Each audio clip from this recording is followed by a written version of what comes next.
All is well mga katravel. Welcome to Warsan Mandi Restaurant.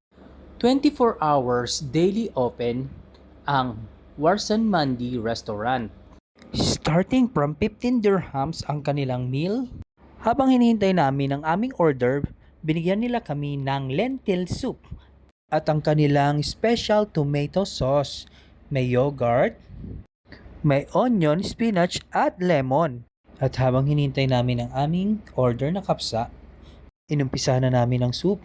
At ito na nga ang order namin kapsa. Nasa ilalim ng rice. Super dami ng kanin mga katravel.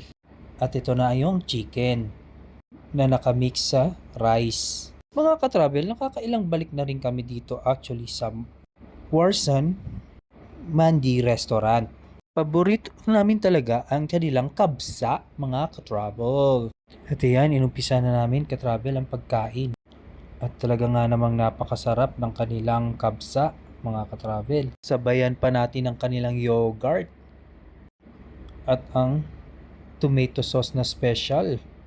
Talagang mapaparami ang kain ko dito. At ayan, sinimulan na namin ni katravel kumain. Tag-isa kami ng chicken. Ang Warsan Mandi Restaurant ay located sa King Faisal Road, after Lulu Hypermarket.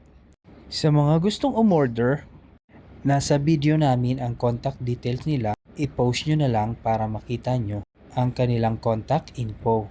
At dahil talagang siguradong babalik-balikan nyo ang kanilang mga Arabic cuisine. Ayan mga katravel, naubusan namin. Thank you for watching mga katravel.